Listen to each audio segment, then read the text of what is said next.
आज हम इस श्रृंखला का 14वां खंड यानी पार्ट 14 सुनेंगे।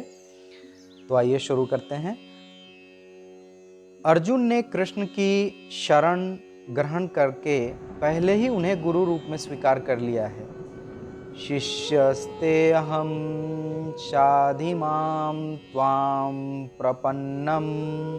फलस्वरूप कृष्ण अथवा उसे बुद्धि योग या कर्म योग की कार्यविधि बताएंगे जो कृष्ण की इंद्रिय तृप्ति के लिए किया गया भक्ति योग है।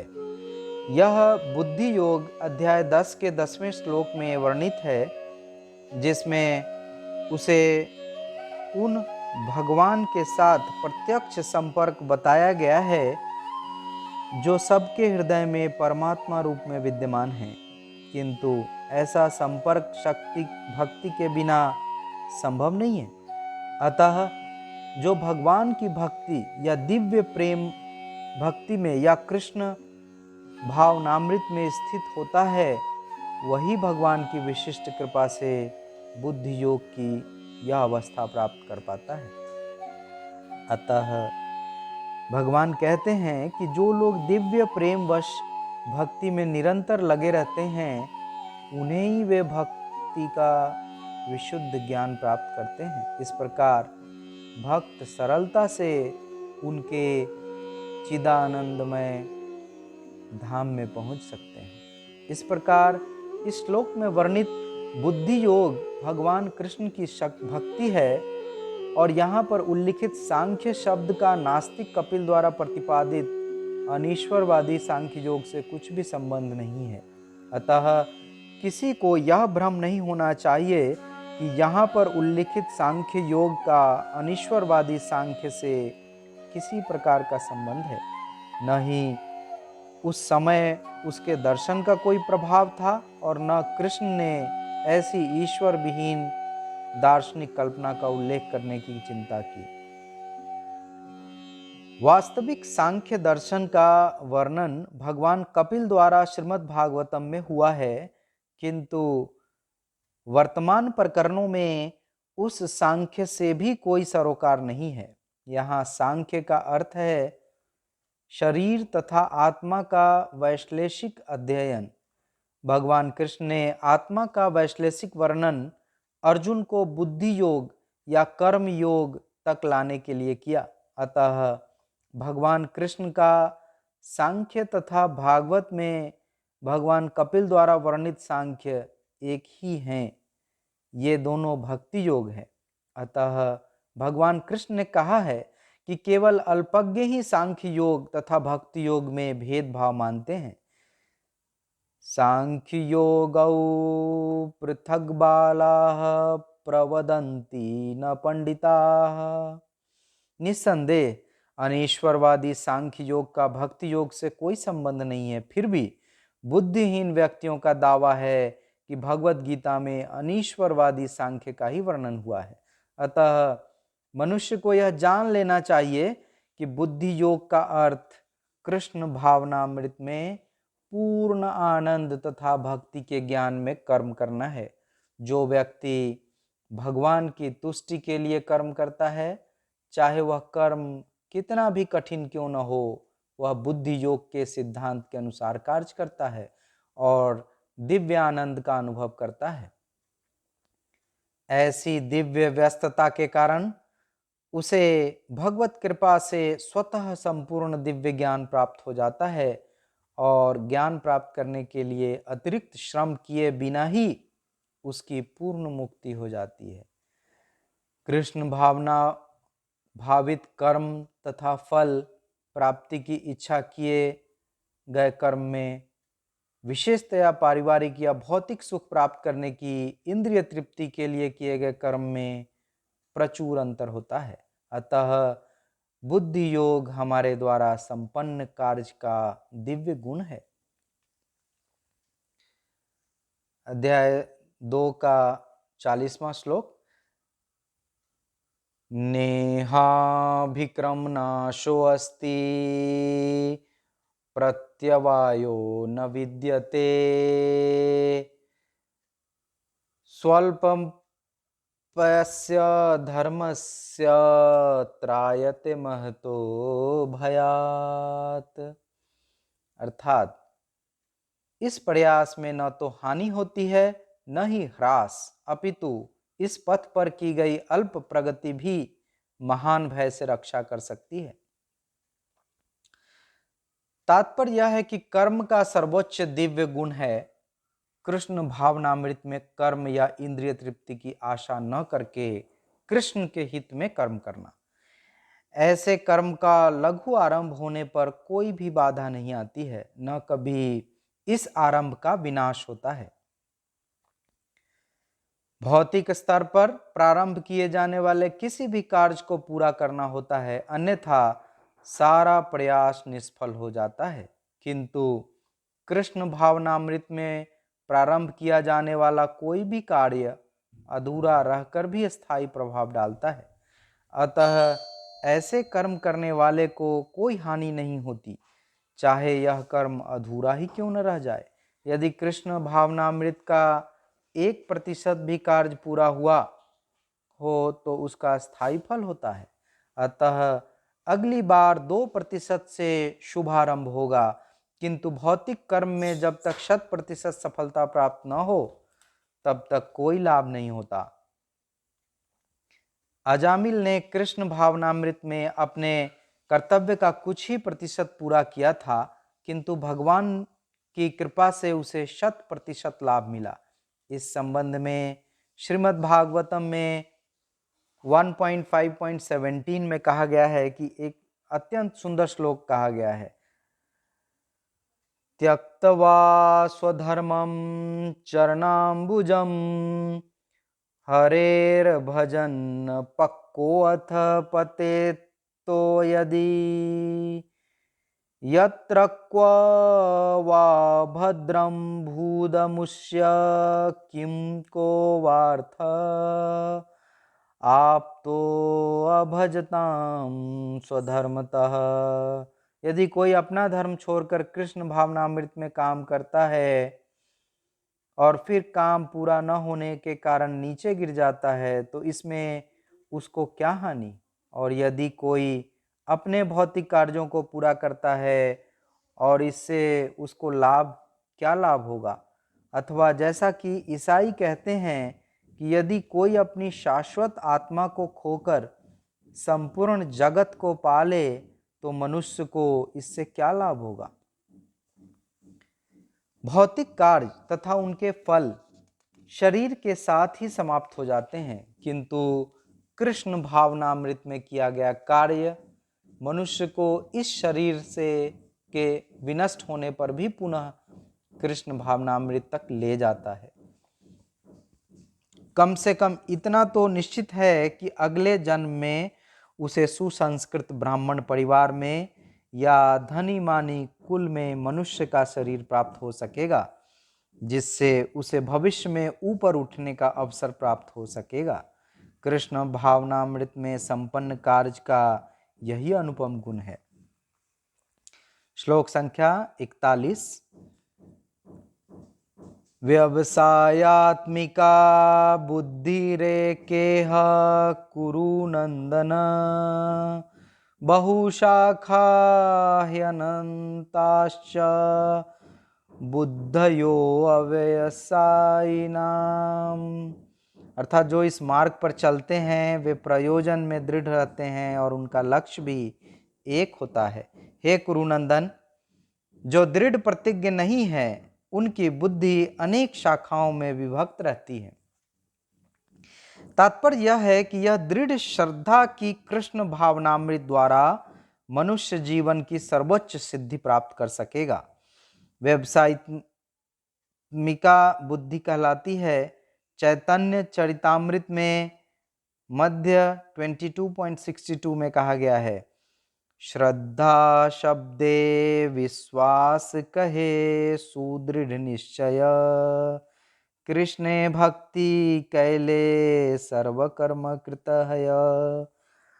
श्रद्धा का अर्थ है किसी अलौकिक वस्तु में अटूट विश्वास। जब कोई कृष्ण भावनामृत के कार्यों में लगा होता है तो उसे परिवार, मानवता या राष्ट्रीयता से बंध कर कार्य करने की आवश्यकता नहीं होती। पूर्व में किए गए शुभ अशुभ कर्मों के फल ही उसे सकाम कर्मों में लगाते हैं। जब कोई कृष्ण भावनामृत में संलग्न हो तो उसे अपने कार्यों के शुभ फल के लिए प्रयत्नशील नहीं रहना चाहिए। जब कोई कृष्ण भावनामृत में लीन होता है तो उसके सारे कार्य आध्यात्मिक धरातल पर होते हैं, क्योंकि उनमें अच्छे तथा बुरे का द्वैत नहीं रह जाता। कृष्ण भावनामृत की सर्वोच्च सिद्धि देहात्म बुद्धि का त्याग है। कृष्ण भावनामृत की प्रगति के साथ क्रमशः यह अवस्था स्वतः प्राप्त हो जाती है। कृष्ण भावना भावित व्यक्ति का दृढ़ निश्चय ज्ञान पर आधारित है। वासुदेवः सर्वम इति स महात्मा सुदुर्लभः। कृष्ण भावना भावित व्यक्ति अत्यंत दुर्लभ जीव है जो भली भांति जानता है कि वासुदेव या कृष्ण समस्त प्रकट कारणों के मूल कारण है। जिस प्रकार वृक्ष की जड़ सींचने पर स्वतः ही पत्तियों तथा टहनियों में जल पहुंच जाता है, उसी तरह कृष्णा भावना भावित होने पर मनुष्य प्रत्येक प्राणी की अर्थात अपनी, परिवार की, समाज की, मानवता की सर्वोच्च सेवा कर सकता है। यदि मनुष्य के कर्मों से कृष्ण प्रसन्न हो जाएं, तो प्रत्येक व्यक्ति संतुष्ट होगा। किंतु कृष्ण भावनामृत में सेवा गुरु के समर्थ निर्देशन में ही ठीक से हो पाती है, क्योंकि गुरु कृष्ण का प्रामाणिक प्रतिनिधि होता है जो शिष्य के स्वभाव से परिचित होता है और उसे कृष्ण भावनामृत की दिशा में कार्य करने के लिए मार्ग दिखा सकता है। अतः कृष्ण भावनामृत में दक्ष होने के लिए मनुष्य को दृढ़ता से कर्म करना होगा और कृष्ण के प्रतिनिधि की आज्ञा का पालन करना होगा। उसे गुरु के उपदेशों को जीवन का लक्ष्य मान लेना होगा। श्रील विश्वनाथ चक्रवर्ती ठाकुर ने गुरु की प्रसिद्ध प्रार्थना में उपदेश दिया है, यस्य प्रसादाद भगवत प्रसादो यस्य प्रसादान्न गति कुतो अपि ध्यायन्न वस्तु वंश तस्य यस्त्री संध्यम वंदे गुरो श्रीचरणारविंदम। गुरु की तुष्टि से भगवान भी प्रसन्न होते हैं। गुरु को प्रसन्न किए बिना कृष्ण भावनामृत के स्तर तक पहुंच पाने की कोई संभावना नहीं रहती। अतः मुझे उनका चिंतन करना चाहिए और दिन में 3 बार उनकी कृपा की याचना करनी चाहिए और अपने गुरु को सादर नमस्कार करना चाहिए। किंतु यह संपूर्ण पद्धति देहात्म बुद्धि से परे सैद्धांतिक रूप में नहीं वरन व्यवहारिक रूप में पूर्ण आत्मज्ञान पर निर्भर करती है। जब सकाम कर्मों से इंद्रिय तृप्ति की कोई संभावना नहीं रहती, जिसका मन दृढ़ नहीं है, वही विभिन्न सकाम कर्मों की ओर आकर्षित होता है। यामिमां पुष्पितां वाचं प्रवदन्त्य विपश्चितः वेदवादरताः पार्थ न्यान्यदस्तीति वादिनः कामात्मानः स्वर्गपरा जन्म कर्म फलप्रदाम् क्रिया विशेष बाहुलां भोगेश्वर्य गतिं प्रति। अर्थात अल्पज्ञानी मनुष्य वेदों के उन अलंकारित शब्दों के प्रति अत्यधिक आसक्त रहते हैं जो स्वर्ग की प्राप्ति, अच्छे जन्म, शक्ति इत्यादि के लिए विविध सकाम कर्म करने की संस्तुति करते हैं।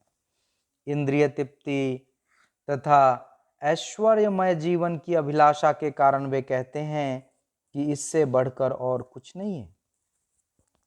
तात्पर्य यह हुआ कि साधारणतः जब सब लोग अत्यंत बुद्धिमान नहीं होते और वे अज्ञान के कारण वेदों के कर्म कांड भाग में बताए गए सकाम कर्मों के प्रति अत्यधिक आसक्त रहते हैं। वे स्वर्ग में जीवन का आनंद उठाने के लिए इंद्रिय तृप्ति कराने वाले प्रस्तावों से अधिक और कुछ नहीं चाहते। जहां मदिरा तथा तरुणियां उपलब्ध हैं और भौतिक ऐश्वर्य सर्वसामान्य है। वेदों में स्वर्ग लोक पहुंचने के लिए अनेक यज्ञों की संस्तुति है, जिनमें ज्योतिष्टोम यज्ञ प्रमुख है। वास्तव में वेदों में कहा गया है कि जो स्वर्ग जाना चाहता है उसे ये यज्ञ संपन्न करने चाहिए, और अल्पज्ञानी पुरुष सोचते हैं कि वैदिक ज्ञान का सारा अभिप्राय इतना ही है।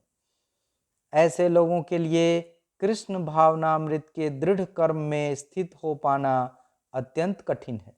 जिस प्रकार मूर्ख लोग विषैले वृक्षों के फूलों के प्रति बिना यह जाने कि यह आकर्षण का फल क्या होगा आसक्त रहते हैं, उसी प्रकार अज्ञानी व्यक्ति स्वर्गिक ऐश्वर्य तथा तज्जनित इंद्रिय भोग के प्रति आकृष्ट रहते हैं।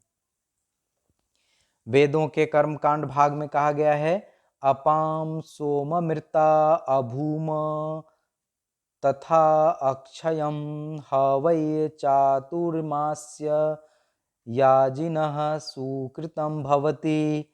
दूसरे शब्दों में, जो लोग चातुर्मास तप करते हैं वे अमर तथा सदा सुखी रहने के लिए सोम रस पीने के अधिकारी हो जाते हैं। यहाँ तक कि इस पृथ्वी में भी कुछ लोग सोम रस के लिए अत्यंत इच्छुक रहते हैं, जिससे वे बलवान बने और इंद्रिय तृप्ति का सुख पाने में समर्थ हों। ऐसे लोगों को भव बंधन से मुक्ति में कोई श्रद्धा नहीं होती और वे वैदिक यज्ञों की तरक भरक में विशेष आसक्ति रहते हैं। वे सामान्यतः विषयी होते हैं और जीवन में स्वर्गिक आनंद के अतिरिक्त और कुछ नहीं चाहते। कहा जाता है कि स्वर्ग में नंदन कानन नामक अनेक उद्यान हैं, जिनमें दैवी सुंदरी स्त्रियों का संग तथा प्रचुर मात्रा में सोम रस उपलब्ध रहता है। ऐसा शारीरिक सुख निस्संदेह विषयी है, अतः ये लोग वे हैं जो भौतिक जगत के स्वामी बनकर ऐसे भौतिक अस्थायी सुख के प्रति आसक्त हैं। श्लोक संख्या 44।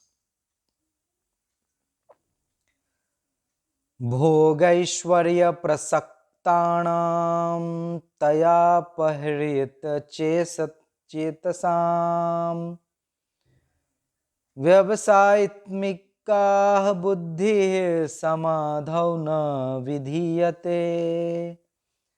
अर्थात जो लोग इंद्रिय भोग तथा भौतिक ऐश्वर्य के प्रति अत्यधिक आसक्त होने से ऐसी वस्तुओं से मोहग्रस्त हो जाते हैं, उनके मनों में भगवान के प्रति भक्ति का दृढ़ निश्चय नहीं होता।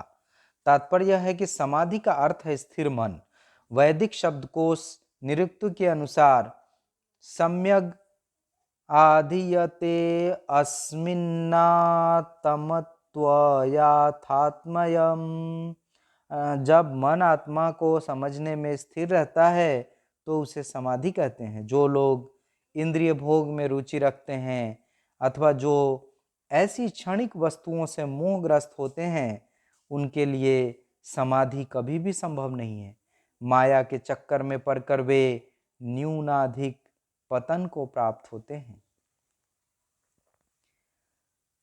त्रैगुण्य विषया वेदा निस्त्रैगुण्यो भवार्जुना निर्द्वंद्वो नित्य सत्वस्थो निर्योगक्षेम आत्मवान। अर्थात वेदों में मुख्यतः प्रकृति के 3 गुणों का वर्णन हुआ है। हे अर्जुन, इन तीनों गुणों से ऊपर उठो, समस्त द्वैतों और लाभ तथा सुरक्षा की सारी चिंताओं से मुक्त होकर आत्मपरायण बनो। तात्पर्य यह है कि सारे भौतिक कार्यों के प्रति प्रकृति के तीनों गुणों की क्रियाएं तथा प्रतिक्रियाएं निश्चित होती हैं। इनका उद्देश्य कर्म फल होता है जो भौतिक जगत में बंधन का कारण है। वेदों में मुख्यतः सकाम कर्मों का वर्णन है, जिससे सामान्य जन क्रमशः इंद्रिय तृप्ति के क्षेत्र में से उठकर आध्यात्मिक धरातल तक पहुंच सके। कृष्ण अपने शिष्य तथा मित्र के रूप में अर्जुन को सलाह देते हैं कि वह वेदांत दर्शन के आध्यात्मिक पद तक ऊपर उठे, जिसका प्रारंभ ब्रह्म जिज्ञासा अथवा परम आध्यात्मिकता पर प्रश्नों से होता है। इस भौतिक जगत के सारे प्राणी अपने अस्तित्व के लिए कठिन संघर्ष करते हैं। उनके लिए भगवान ने इस भौतिक जगत की सृष्टि करने के पश्चात वैदिक ज्ञान प्राप्त किया, जो जीवन यापन तथा भव बंधन से छूटने का उपदेश देता है। जब इंद्रिय तृप्ति के कार्य यथा कर्म कांड समाप्त हो जाते हैं, तो उपनिषदों के रूप में भगवत साक्षात्कार का अवसर प्रदान किया जाता है। ये उपनिषद विभिन्न वेदों के अंश हैं, उसी प्रकार जैसे भगवत गीता पंचम वेद महाभारत का एक अंग है। उपनिषदों से आध्यात्मिक जीवन का शुभारंभ होता है। जब तक भौतिक शरीर का अस्तित्व है, तब तक भौतिक गुणों की क्रियाएं प्रतिक्रियाएं होती रहती हैं। मनुष्य को चाहिए कि सुख दुख या शीत ग्रीष्म जैसी द्वैतताओं को सहन करना सीखें और इस प्रकार हानि तथा लाभ की चिंता से मुक्त हो जाएं। जब मनुष्य कृष्ण की इच्छा पर पूर्णतया आश्रित रहता है, तो यह दिव्य अवस्था प्राप्त होती है। यावनर्थ उदपाने सर्वतः संलुप्तोदके तावान सर्वेषु वेदेषु ब्राह्मणस्य विजानतः। अर्थात एक छोटे से कूप का सारा कार्य एक विशाल जलाशय से तुरंत पूरा हो जाता है। इसी प्रकार वेदों के आंतरिक तात्पर्य जानने वालों को उनके सारे प्रयोजन सिद्ध हो जाते हैं। तात्पर्य यह है कि वेदों के कर्म कांड विभाग में वर्णित अनुष्ठानों एवं यज्ञों का ध्येय आत्म साक्षात्कार के क्रमिक विकास को प्रोत्साहित करना है, और आत्म साक्षात्कार का ध्येय भगवत गीता के 15वें अध्याय में 15.15 में इस प्रकार स्पष्ट किया गया है। वेद अध्ययन का ध्येय जगत के आदि कारण भगवान कृष्ण को जानना है। अतः आत्म साक्षात्कार का अर्थ है कृष्ण को तथा उनके साथ अपने शाश्वत संबंध को समझना। कृष्ण के साथ जीवों के संबंध का भी उल्लेख भगवत गीता के 15वें अध्याय में 15.7 में ही हुआ है। जीवात्माएं भगवान के अंश स्वरूप हैं, अतः प्रत्येक जीव द्वारा कृष्ण भावनामृत को जागृत करना वैदिक ज्ञान की सर्वोच्च पूर्णावस्था है। श्रीमद् भागवतम में 3.33.7 में इसकी पुष्टि इस प्रकार हुई है। अहो बत स्वपचो अतो गरीयान यजिह्वाग्रे वर्तते नाम तुभ्यम ते पुस्तपास्ते जुहुवः सस्नुरार्या ब्राह्मणो चूर्णाम गृह्णन्ति ये ते। हे प्रभु, आपके पवित्र नाम का जाप करने वाला भले ही चांडाल जैसे निम्न परिवार में ही क्यों न उत्पन्न हुआ हो, किंतु वह आत्म साक्षात्कार के सर्वोच्च पद पर स्थित होता है। ऐसा व्यक्ति अवश्य ही वैदिक अनुष्ठानों के अनुसार सारी तपस्याएं संपन्न किए होता है और अनेकानेक बार तीर्थ स्थानों में स्नान करके वेदों का अध्ययन किए होता है। ऐसा व्यक्ति आर्य कुल में सर्वश्रेष्ठ माना जाता है। अतः मनुष्य को इतना बुद्धिमान तो होना ही चाहिए कि केवल अनुष्ठानों के प्रति आसक्त न रहकर वेदों के उद्देश्य को समझे और अधिकाधिक इंद्रिय तृप्ति के लिए ही स्वर्गलोक जाने की कामना न करें।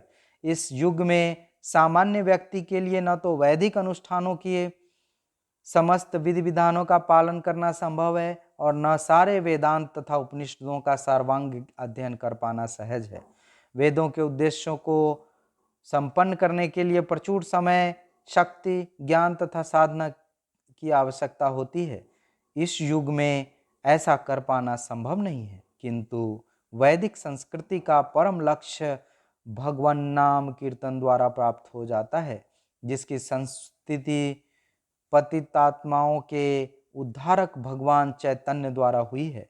जब चैतन्य के महान वैदिक पंडित प्रकाशानंद सरस्वती ने पूछा कि आप वेदांत दर्शन का अध्ययन न करके एक भावुक की भांति पवित्र नाम का कीर्तन क्यों करते हैं, तो उन्होंने उत्तर दिया कि मेरे गुरु ने मुझे बड़ा मूर्ख समझकर भगवान कृष्ण के नाम का कीर्तन करने की आज्ञा दी।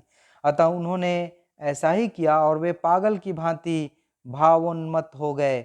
इस कलयुग में अधिकांश जनता मूर्ख है और वेदांत दर्शन समझ पाने के लिए पर्याप्त शिक्षित नहीं है। वेदांत दर्शन के परम उद्देश्य की पूर्ति भगवान के पवित्र नाम का कीर्तन करने से ही हो जाती है। वेदांत वैदिक ज्ञान की पराकाष्ठा है और वेदांत दर्शन के प्रणेता तथा ज्ञाता भगवान कृष्ण है। सबसे बड़ा वेदांती तो वह महात्मा है जो भगवान के पवित्र नाम का जप करने में आनंद लेता है। संपूर्ण वैदिक रहस्यवाद का यही चरम उद्देश्य है। आज के लिए इतना ही।